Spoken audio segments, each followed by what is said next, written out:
Good morning. I'm talking to Ilan Bloch, tour guide and educator. Ilan Bloch, how are you? Good, thank you, Joanne. How are you? I'm very well, thanks. Ilan, what organizations can people get in touch with if they're trying to find out information about tours on Israel, especially if they don't speak Hebrew?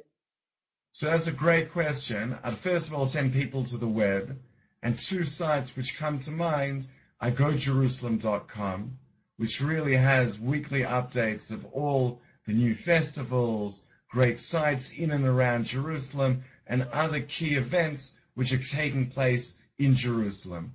The second site that I'd send people to is that of teachingisrael.com to really give people a fuller understanding of all the news and current affairs which is going on and affecting Jerusalem on a day-to-day level so that they can really get the most out of their trip.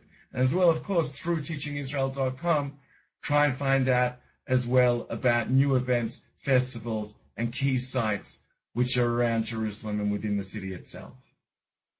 And what are key places that you'd recommend for a tourist to visit in Jerusalem?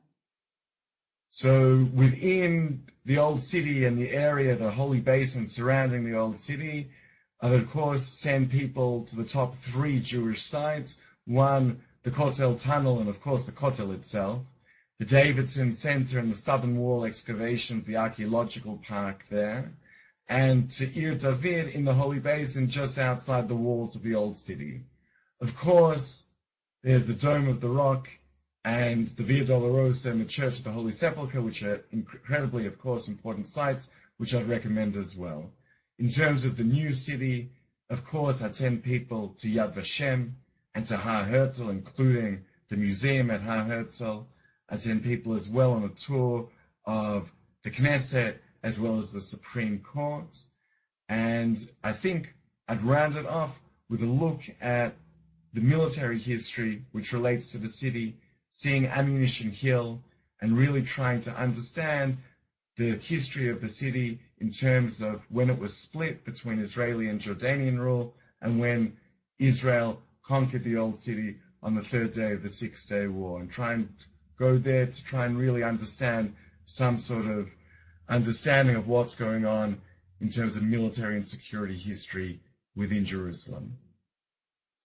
Now, I've heard that a tour like the tunnels can be quite difficult to get into. Do you recommend that people try and go online and try and pre-book before they do the tunnel tour?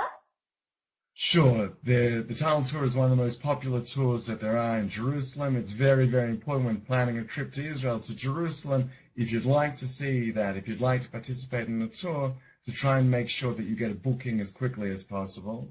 Already while you're in Chutz La'aretz, you can do it online. If you're coming in a larger group, in a larger family group or a group of friends, and you've got at least 12 people in your group, you might like to take a tour guide, a private tour guide who might be guiding you in any case, and have him or her guide you in the Kotel tunnels, and have him or her arrange that booking for you. Okay. And what is the key concept that you want people to grapple with when they're visiting Jerusalem? That's a great question. And I like to talk about Jerusalem, think about Jerusalem as Jerusalem of grey. I know we like to talk about Jerusalem of gold. And of course, Jerusalem of gold, and it's a special city, and its centrality to Judaism and to the Jewish people is undebatable.